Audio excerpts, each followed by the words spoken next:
Hi friends, welcome to railway Guru Telugu. ఈ వీడియోలో మనం ఎన్టీపీసీ CBT 1కి సంబంధించి జనరల్ అవేర్నెస్లో హిస్టరీ టాపిక్ ఉంది. అందులో ఇంపార్టెంట్ టాపిక్స్ ఏంటనేది ఒకసారి చూద్దాము. వీడియో అయితే చివరి వరకు చూడండి. డౌట్స్ ఏమైనా ఉంటే కామెంట్ చేయండి.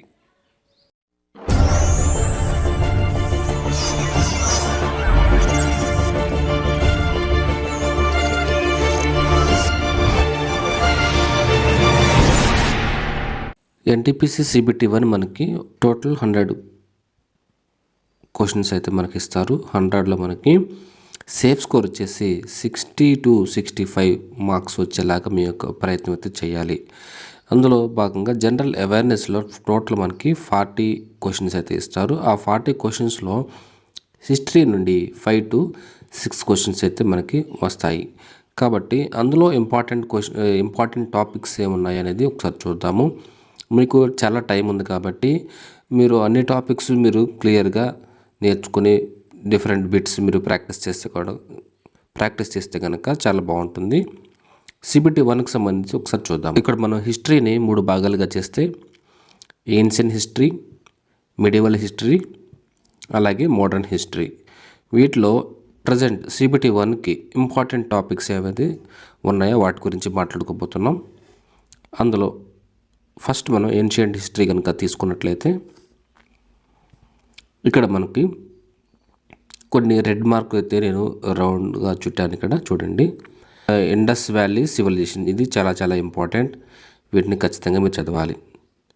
తర్వాత Aryan and Vedic ages, mahajanapadas, అలాగే ఇక్కడ మనకి మగధ ఎంపైర్, హర్యానా, శిశునాగా, నందా డైనెస్టీస్ ఏవైతే ఉన్నాయో వాటి యొక్క కింగ్స్ ఫస్ట్ లాస్ట్ ఎక్కువగా వీటిని అడగడానికి అవకాశం ఉంటుంది. కాబట్టి వాటి గురించి ఆ కింగ్స్ నేమ్స్ మీరు గుర్తుపెట్టుకునే ప్రయత్నం చేయండి. అలాగే ఇయర్స్ ఏవైతే ఉంటాయో ఆ ఇయర్స్ కూడా మీరు గుర్తుపెట్టుకునే ప్రయత్నం అయితే చేయండి. తర్వాత మనకి అలెగ్జాండర్ ఇన్వాషన్, తర్వాత బుద్ధిజం, జైనిజం, ఇది చాలా చాలా ఇంపార్టెంట్. ఆ రెండు కూడా మీరు కంపారిజన్లో మీరు చదువుకుంటే కనుక ఈజీగా గుర్తుంటుంది. తర్వాత మౌర్యన్ ఎంపైర్, ఇది కూడా చాలా చాలా ఇంపార్టెంట్. అలాగే మనకి ఇక్కడ Satavahana dynasty, Gupta period, Harshavardhana period, ఇవి చాలా ఇంపార్టెంట్. వీటిని మంచిగా బిట్స్ ఎక్కువగా ప్రాక్టీస్ చేయండి. వీటిలో ఏన్షియంట్లో ఇవి కనుక మీరు చదువుకుంటే ఫస్ట్ ప్రయారిటీ వీటికి ఇవ్వండి. వీటిపైన ఎక్కువగా బిట్స్ ప్రాక్టీస్ చేయండి. ఆ తర్వాత రిమైనింగ్ టాపిక్స్ ఏవైతే ఉంటాయో వాటిని మీరు చదువుకోండి. ఆ తర్వాత మిడివల్ హిస్టరీ కనుక మనం చూసినట్లయితే ఇక్కడ టిక్ మార్క్ పెట్టాను. వాటికైతే ఇంపార్టెంట్ ఫస్ట్ ప్రయారిటీ అయితే ఇవ్వండి. తర్వాత ఇక్కడ రాజ్పుట్స్, టర్కిష్ ఇన్వెన్షన్, అందులో మనకి మహమ్మద్ గోరీ, మహమ్మద్ గాజీ ఇట్లా ఉన్నారు కదా, వాళ్ళ గురించి, అలాగే వాళ్ళు ఎన్నిసార్లు వచ్చారు, ఏ ఇయర్లో వచ్చారు ఏంటనేది అది కూడా ఇంపార్టెంట్. తర్వాత ఢిల్లీ సుల్తాన్స్ మనకి స్లేవ్ డైనెస్టీ, ఖిల్జీ, తుగ్లక్, సయ్యద్ లోడి, వీటి పీరియడ్స్ ఉంటాయి. ఆ పీరియడ్ గురించి ఎక్కువగా అడుగుతారు. కింగ్స్ గురించి కూడా అడుగుతారు. మీరు వాటిని గుర్తుపెట్టుకోండి. తర్వాత art and culture of medieval period, books, authors during medieval India, painting, literature during medieval India. తర్వాత Vijayanagaram kingdom, Bahmani kingdom, religious movements, ఇది కూడా చాలా ఇంపార్టెంట్. ఇందులో మనకి భక్తి, సూఫీ మూమెంట్స్ అంటే ఉంటాయి కదా, వాటి గురించి మీరు చదువుకోండి. తర్వాత మొఘల్ ఎంపైర్ చాలా చాలా ఇంపార్టెంట్.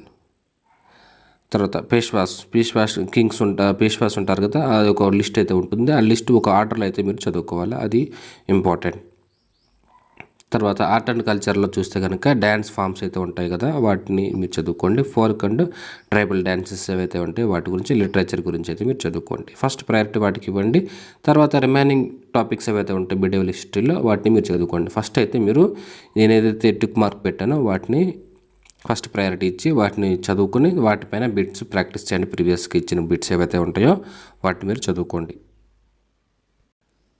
తర్వాత వచ్చేసి మోడర్న్ హిస్టరీలో మనకి ఫస్ట్గా యూరోపియన్ రాక ఉంటుంది కదా, Portuguese, Dutch, English, dance, French. ఇక్కడ మా సార్ ఏం చెప్పారంటే PDF మధ్యలో ఇద్దరు ఎదవలు అని చెప్పేసి అన్నారు. ఇక్కడ ఏంటంటే మీకు ఆర్డర్ అనేది గుర్తుండాలి. పోర్చుగీస్ వాళ్ళు వచ్చారు, తర్వాత డచ్ వాళ్ళు వచ్చారు, తర్వాత ఇంగ్లీష్, డాన్స్, ఫ్రెంచ్.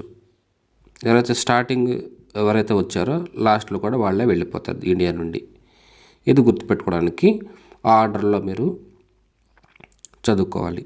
తర్వాత వచ్చేసి ఇక్కడ చూడండి, టిక్ మార్క్ చేశాను కదా, ఇక్కడ చూడండి modern history of independent states. అందులో మనకి హైదరాబాద్, అవధ్, మైసూర్, బెంగాల్. ఈ వార్స్ ఏవైతే ఉన్నాయో వాటి పైన number of questions, number of times అయితే ఇచ్చారు. ఇక్కడ wars and treaties during modern history years ఉంటాయి వాటికి. ట్రీటీస్ మీరు గుర్తుపెట్టుకోవాలి, చాలా చాలా ఇంపార్టెంట్. Revolt of 1857. తర్వాత governor general of Bengal, viceroy of India, Indian national movement important. INC చాలా చాలా ఇంపార్టెంట్. తర్వాత మనకి పార్టీషన్ ఆఫ్ బెంగాల్, స్వదేశీ మూమెంట్, ముస్లిం లీగ్, ఇవన్నీ కూడా చాలా ఇంపార్టెంట్. తర్వాత ఇటువైపు కనుక మనం చూసినట్టయితే బ్రహ్మ సమాజం, ఆర్య సమాజం, వేద సమాజం. ఇవి ఇయర్స్ ఉంటాయి కదా, ఆ ఇయర్స్ని మీరు ఎక్కువగా గుర్తుపెట్టుకునే ప్రయత్నం అయితే చేయండి. తర్వాత ఇక్కడ రామకృష్ణ మిషన్, ప్రార్థనా సమాజం, యంగ్ బెంగాల్ మూమెంట్, ఇవన్నీ కూడా ఇయర్స్ మీరు గుర్తుపెట్టుకునే ప్రయత్నం అయితే చేయండి. తర్వాత ఇక్కడ చూడండి, Surat split, Morley Minto reforms, Champaran Satyagraha, Jallianwala Bagh, Khilafat movement, non cooperation movement, ఇవన్నీ చాలా చాలా important. Non cooperation movement, Simon commission, ఇవి పార్లమెంటరీ రిఫార్మ్స్, ఇవన్నీ కూడా చాలా ఇంపార్టెంట్. ఇవన్నీ కూడా మనకి ఫ్రీడమ్ స్ట్రగుల్స్లో అయితే వస్తుంది. ఇవి చాలా ఇంపార్టెంట్. ఇయర్స్ కూడా మీరు గుర్తుపెట్టుకునే ప్రయత్నం చేయండి. సివిల్ డిజోబీడియన్సీ మూమెంట్, రౌండ్ టేబుల్, దానిలో మనకి ఒక 3 అయితే ఉంటాయి, ఫస్ట్, సెకండ్, థర్డ్. వాటిని మీరు గుర్తుపెట్టుకోవాలి. అందులో ఎవరు అటెండ్ అయ్యారు, ఏంటది, నెంబర్ ఆఫ్ టైమ్స్ అయితే ఇచ్చారు, ఏ ఇయర్లో జరిగింది అని కూడా మనకి నెంబర్ ఆఫ్ టైమ్స్ అయితే ఎగ్జామ్లు ఇచ్చారు. తర్వాత Poona pact, government of India act 1935. ఇదైతే చాలాసార్లు ఎగ్జామ్లో ఇయర్ అయితే అడుగుతారు. తర్వాత క్రిప్స్ మిషన్ 1942, క్విట్ ఇండియా మూమెంట్, ఇవన్నీ కూడా important topics. Important national leaders ఎవరైతే ఉంటారో వాళ్ళ గురించి అడుగుతారు.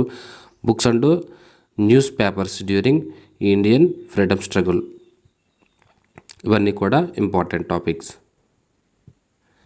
సో ఫస్ట్ ఇవి మీరు చదువుకోండి, వీటిపై నెంబర్ ఆఫ్ బిట్స్ ప్రాక్టీస్ చేయండి. ప్రీవియస్కి ఇచ్చిన బిట్స్ ఏవైతే ఉంటాయో వాటిని మీరు ప్రాక్టీస్ చేయండి. ఆ తర్వాత రిమైనింగ్ టాపిక్స్ ఏవైతే ఉంటాయో వాటిని అయితే మీరు చదువుకుంటే కనుక సరిపోతుంది. టోటల్గా మనకి ఒక 5 to 6 క్వశ్చన్స్ అయితే మనకి హిస్టరీ నుండి అయితే వస్తాయి. టైం అయితే మనకి ఉంది కాబట్టి మీరు టైం వేస్ట్ చేసుకోకుండా మీరు ఒక ఆర్డర్లో ఒక టైం టేబుల్ ప్రకారం చదువుకుంటే కనుక సరిపోతుంది. డౌట్స్ ఏమైనా ఉంటే కామెంట్ చేయండి. వీడియో నచ్చితే లైక్ చేయండి. Thank you.